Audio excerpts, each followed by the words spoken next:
Hello team, welcome to another ATP Geopolitics video with myself, Jonathan MS Pitts. The Ukraine War News Update, first part thereof for the 23rd of July 2024.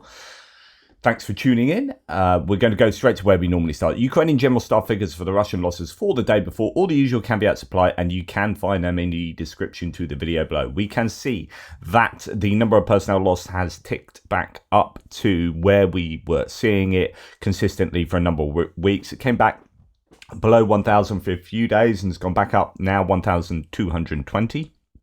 And yet tanks has dropped back down from a high number of tanks yesterday, over double the average, daily average, to only 4 tanks. So that is in line with the variability we have seen over the last 3 or 4 weeks, where it's been sort of 0, 4, 20, 8, 0, 4, 18. And so up and down.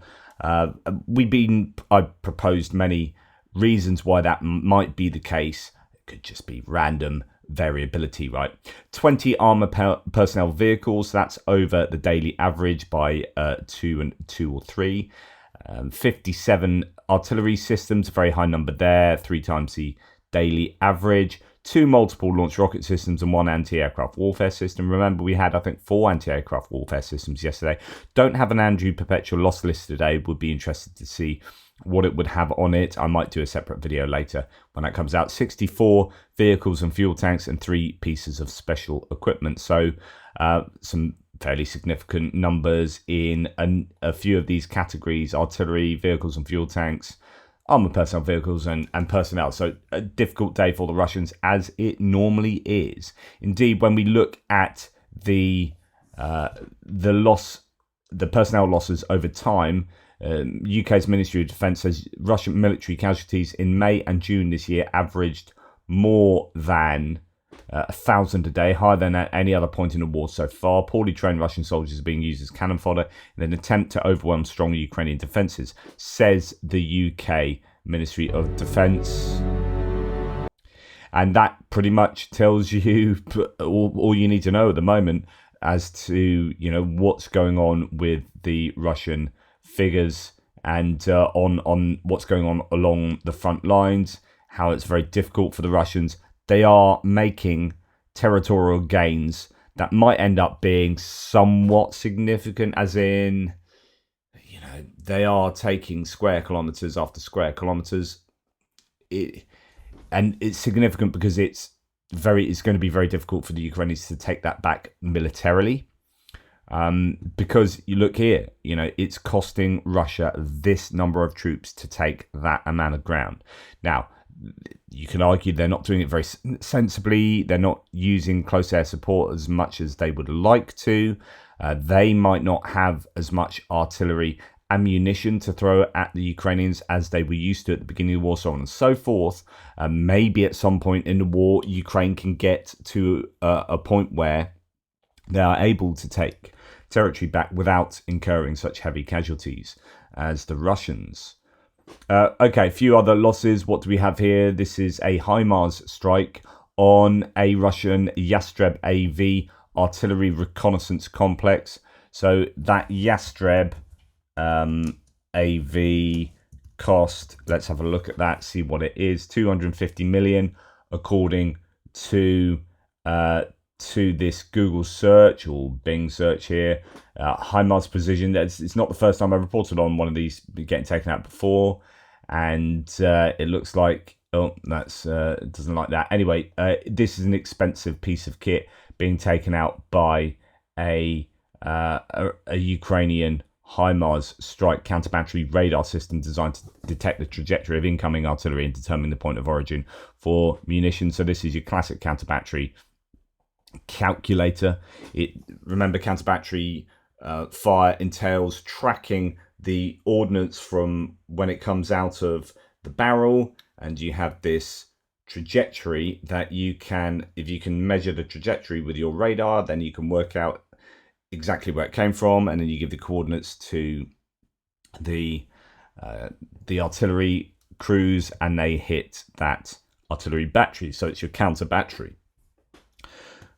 This is not something the Russians have been able to use as widely as one was expecting. There have been many complaints from Russians themselves that Russia simply do not have counter-battery capabilities in as much of the front as they would like, on as much as the front. And when they do have it, like here, and an expensive piece of kit, it can get lost, and you're not replacing that. Once you lose that, Russia, you're not getting that back, I don't think. So this goes to the general consistent degradation of the Russian capabilities that I don't think is the same with the Ukrainians, right?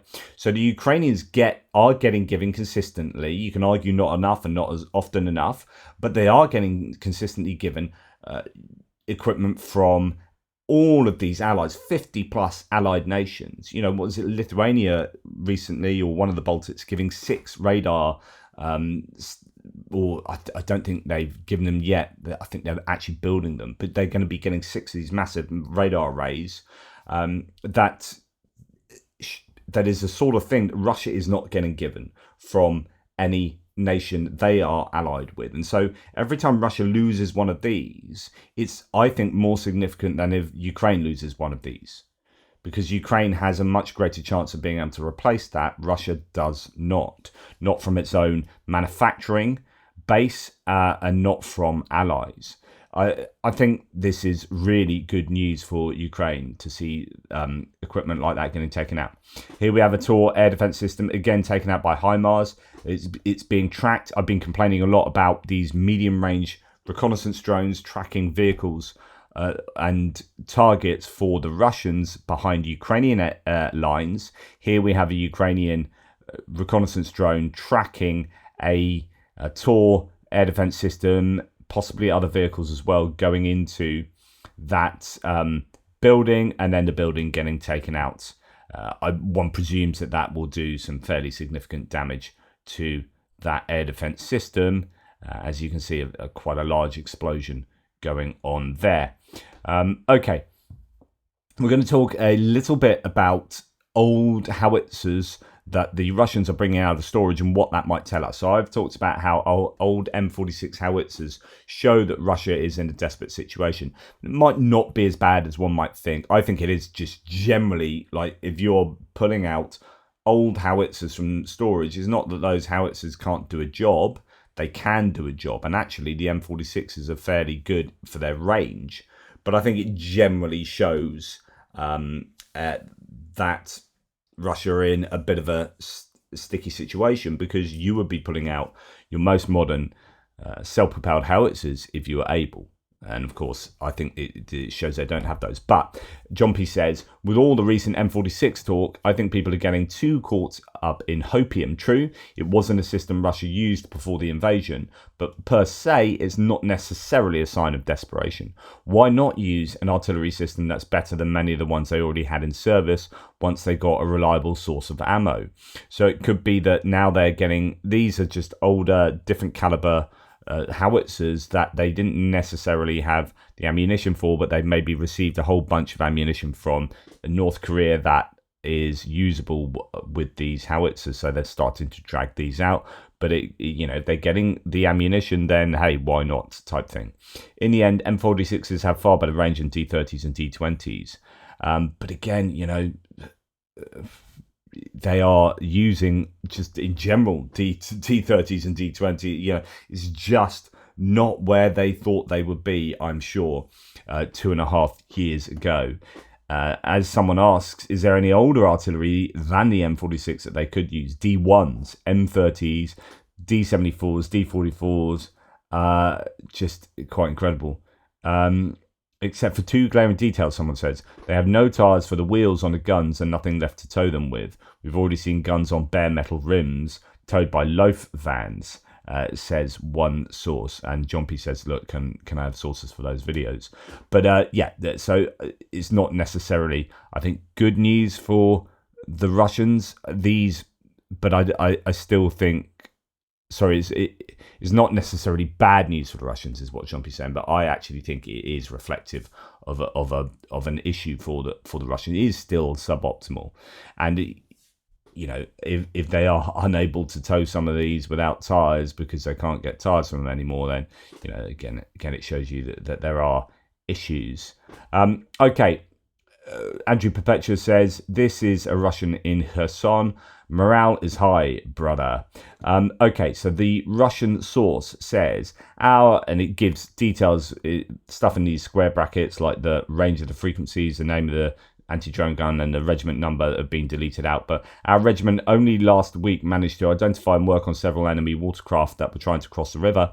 And this is unfavorable in unfavorable conditions. For example, our existing anti-drone gun type, whatever name it is, which we were issued, cannot operate on targets with the frequencies of this particular range of gigahertz, which makes it ineffective against many enemy FPV drones. We have to raise money for shotguns ourselves and ask for volunteers, because for some reason we were told that they couldn't place an order for shotguns. There are also plenty of other problems, but honestly, it breaks your soul when you see some kind of surreal news on the news while the war continues. In other words, all this good news being presented on the Russian media, one presumes, is just not reflective of what's going on the front lines, and it breaks your soul just to see that. Andrew Perpetua says, we're at a point in the war where any adequately supplied drone squad, i.e. that they have the latest transmission, latest repeaters and latest drones, should be able to operate through electronic warfare. And we are hearing just consistently that there is this asymmetry between the Ukrainian electronic warfare as well, I think, to a degree, but drone capability and drone usage. And it appears that Ukraine are still being able to break through electronic warfare because it's not good enough in some circumstances. Now, before the war started, Russia had an electronic warfare advantage over Ukraine that was quite wide. I wonder if that's being caught up with, and whether, like with those radars that you've seen, electronic warfare might be getting degraded over time and not easily replaceable. And what they are replacing, or what they are bringing to the front lines, are pieces of kit that don't operate the correct frequencies, are not reactive enough to the needs on a battlefield quickly enough. So yeah, that it is just anecdotal, but that's something else to throw in. And it's worth remembering, and Andrew Perpetua has a couple of claims about this from yesterday. It's worth noting that, by the way, Ukraine still has a shortage of artillery ammo.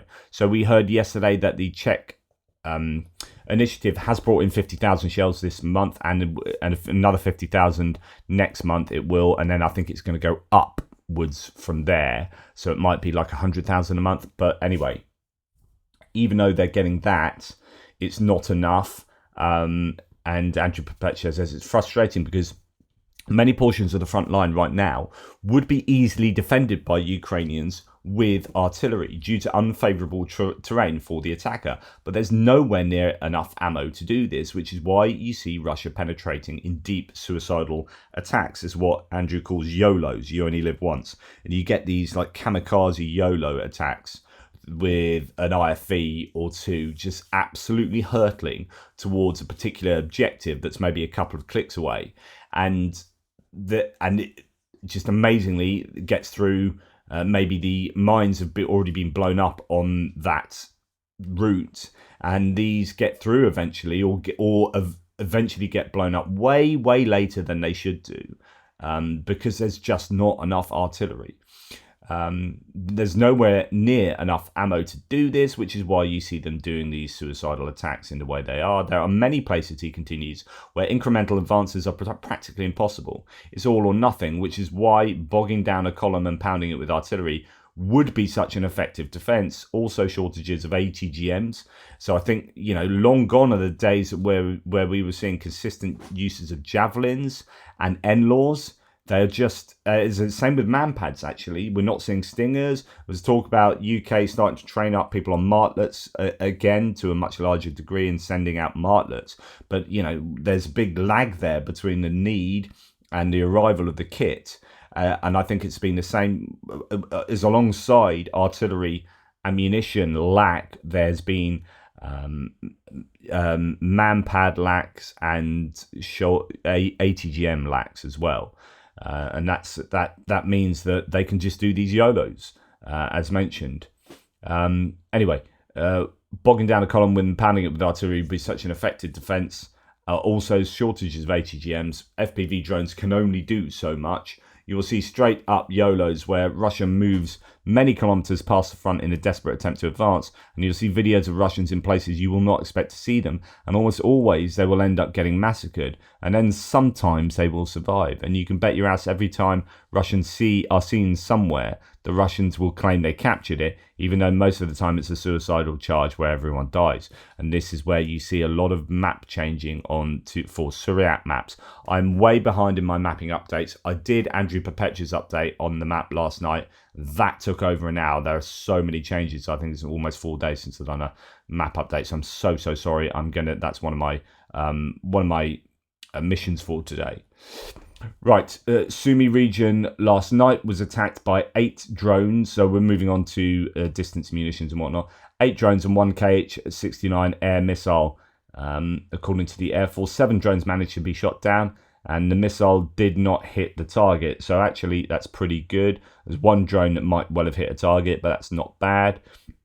As reported in the Sumy Regional Administration, the airstrike was carried out on objects of critical infrastructure of the Shostka urban community. All services are working at the site.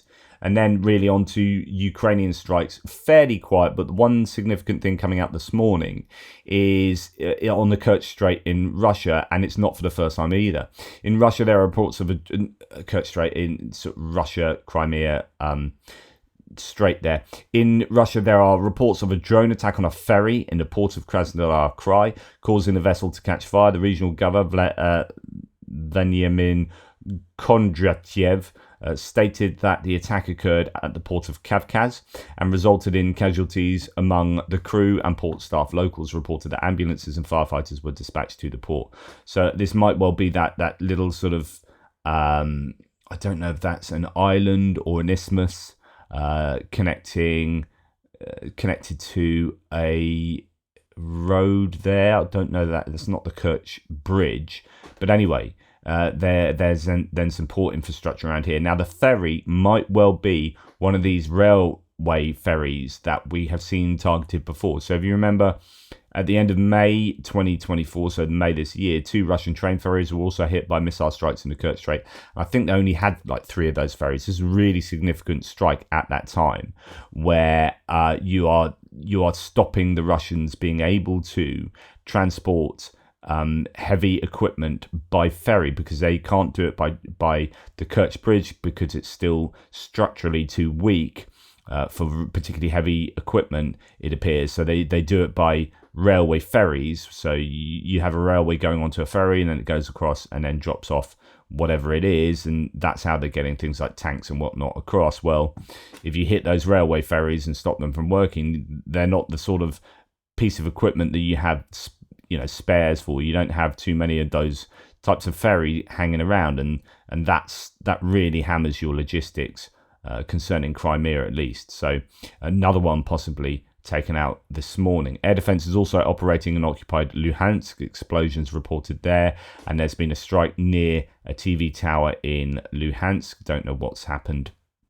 at that site. And yesterday, Ukrainian long-range artillery using ATACMS missiles hit and destroyed a large military equipment repairing depot in Novostepovo in Crimea, destroying a large amount of equipment of Russian forces. Have no proof of that, no evidence or visuals, but that is the claim there.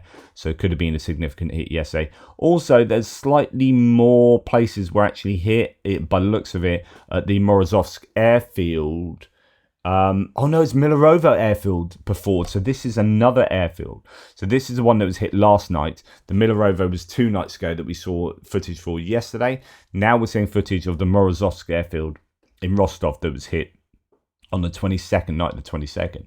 21st to 22nd. 5 distinct areas have been affected. Very likely, 1, the position of the Russian air defense system, an S-300, S-400, probably down here.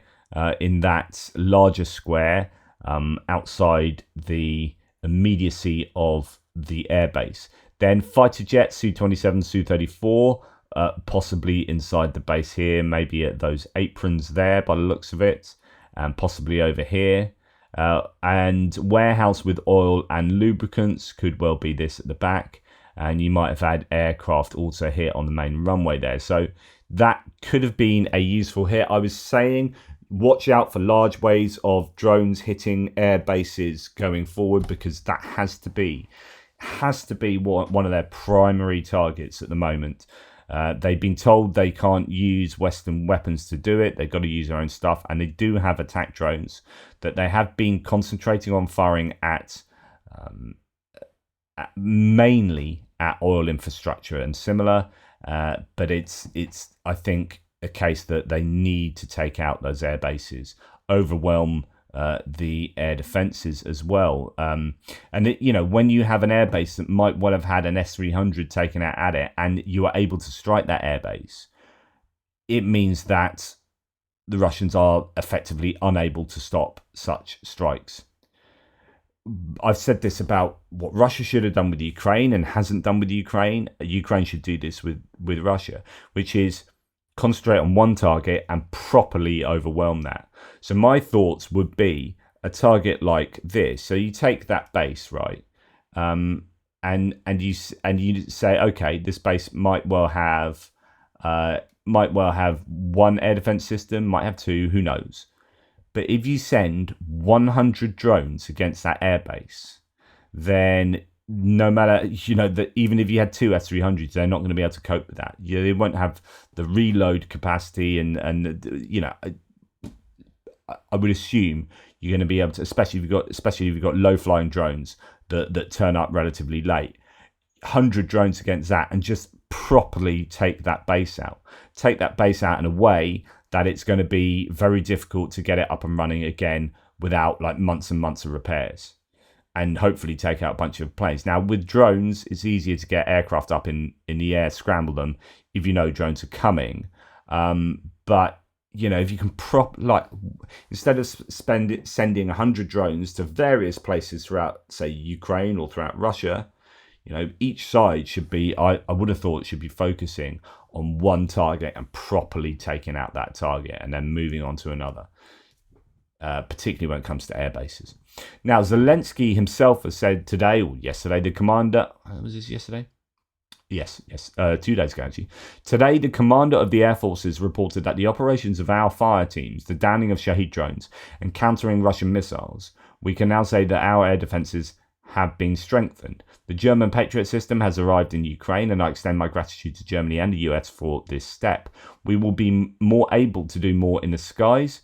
We'll be able to do more in the skies, while much work remains ahead, and this is far from guaranteed protection. Nonetheless, it means more power for Ukraine. So that is confirmation. We already knew this, that there's another Patriot operating in Ukraine. And possibly around Odessa. We know ballistic missile was shot down there recently. Don't know if that's definitely as a result of the Patriot, but it's this part here we're going to focus on. Commander of the Air Forces reported on the operations of our fire teams and the downing of Shahed drones. Because we hear that Ukraine is, and this is Shashank Joshi quoting from Aviation Week, quote, Ukraine is transitioned to the correct side of the cost curve in its ongoing battle to deal with Russia's one-way attack uncrewed aircraft systems, UAS, the most senior US Air Force general in Europe says. Now, this is a really good adaptation of the Ukrainians. So the cost curve being that being on the right side of the cost curve means that at the beginning of the war, these Shahed drones were procured from Iran and they were used against Ukraine, and Ukraine was having to use their expensive air defense systems to shoot them down. It was really expensive to do that.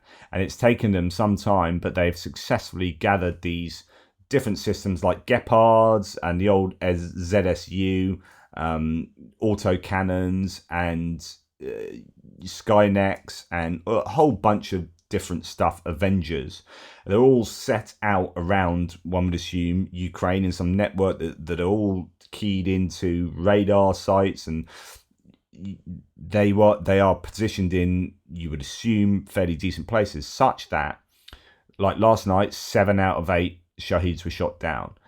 Yesterday, was it 35 out of 39? Was it something like that?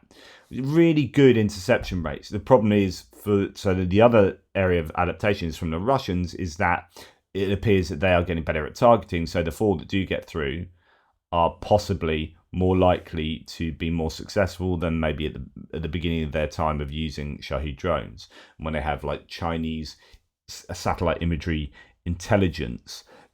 They have adapted, Russians have adapted, but the Ukrainians have adapted, I think, really well. And this is what this article is saying.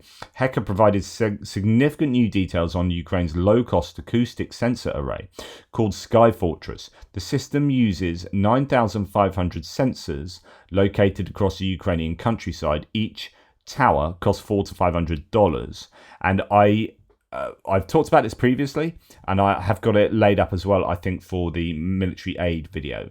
So what they've been doing as well is putting up these towers of sensors. Can include just a mobile phone that is listening, and what you're doing is listening, particularly at night, for the sound of drones, and that gives you an indication you've got a drone there. And you can have just a mobile phone that's listening like 24 hours a day.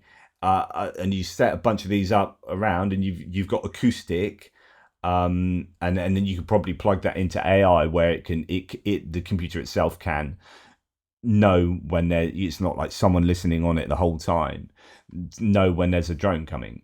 Anyway, the system uses 9,500 sensors located around the country. Let's have a read of this. So they get very accurate information synthesized in a central computer, there you go, and sent out to all the fire teams who have an iPad showing the route and flight of these one-way drones coming in. So it's not a case of having a Gepard, or that's got radar on top, so that's probably, let's think of like a ZSU autocannon on the back of a Kamaz truck or something like that, right? It's not like they're driving around looking for drones in the air, and it might take them like 6 hours one night of driving hundreds of miles and they don't find anything. This is people with iPads, whole listening network, and that then, you know, when there's a wave of drone attacks, you get an idea of where they are, and people are rushing to the point and trying to shoot them out the sky. The simplicity of the system means that conscripts with just a few hours of training can be employed to engage and shoot down the systems. And this goes back to, sorry to interrupt myself so much, but this goes back to another point I've said recently, or a lot over the course of the war, is this is the sort of job that you don't need men to do, B, you don't need young fit men. You can have like these kind of setups. You could have women, older men, all sorts, like just driving around, knowing where it's just driving. All you need to be is a trucker and someone that knows how to fire a gun, has been trained to do, I know I'm simplifying this hugely, and there's going to be maintenance and, you know, all sorts. But if you know how to fire a gun in front of a drone so that you know you're going to hit the drone, like that's your training, fire the gun to hit that drone. Your job is firing a gun to hit a drone or a cruise missile.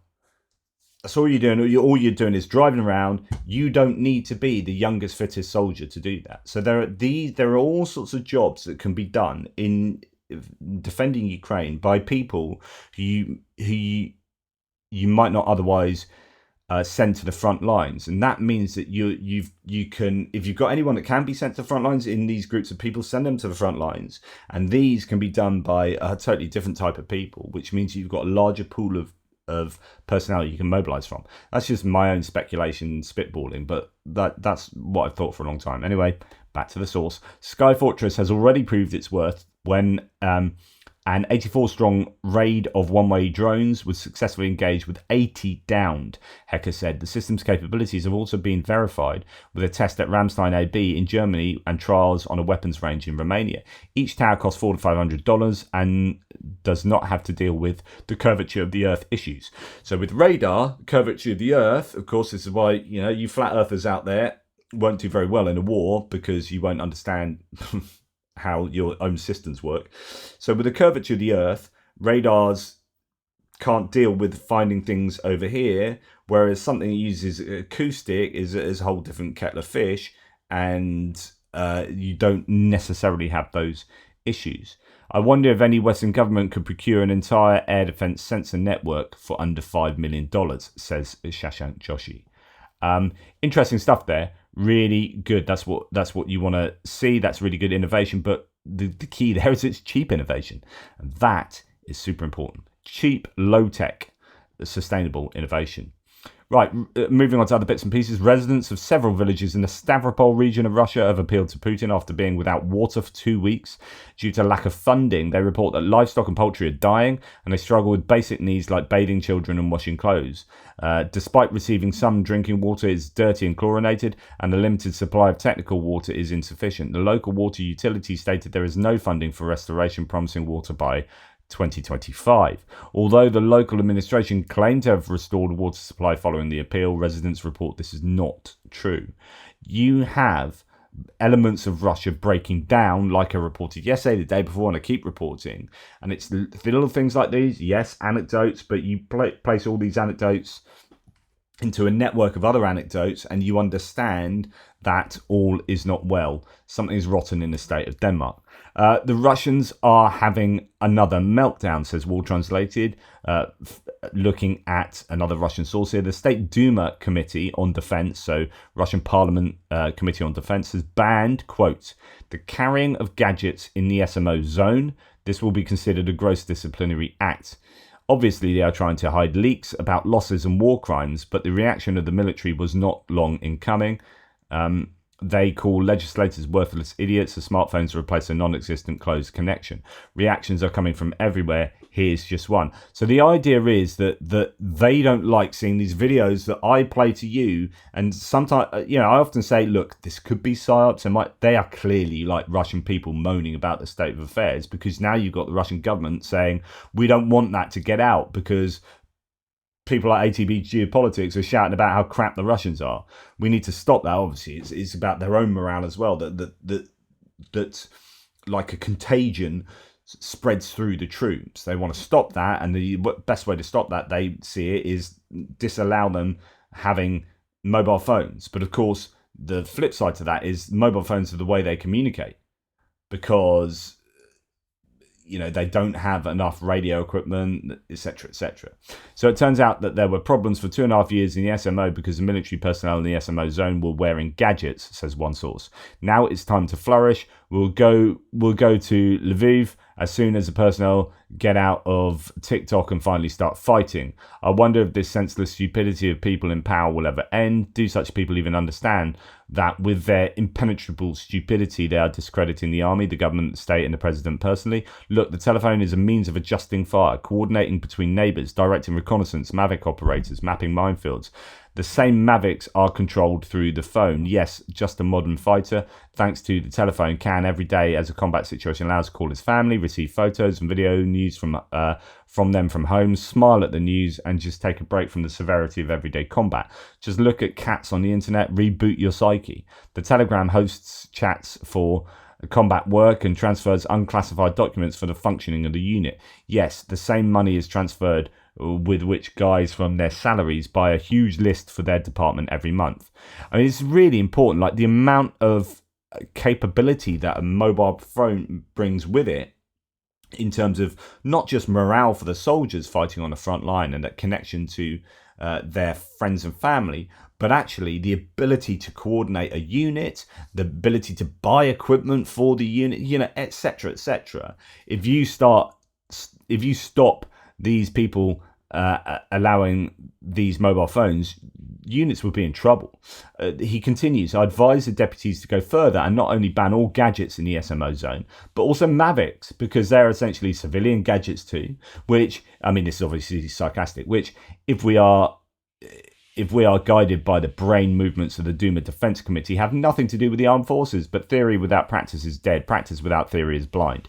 Therefore, after the adoption of such laws, one of the deputies, and there are entire generals there, should be sent to the regiment's PPU and let him try to command fire damage without these most godless gadgets, and without these very internets, which contain nothing but porn and loosening of bonds. And when he returns, he will be able to tell his colleagues on the Duma Committee how he gave command and with what words the officers thanked him.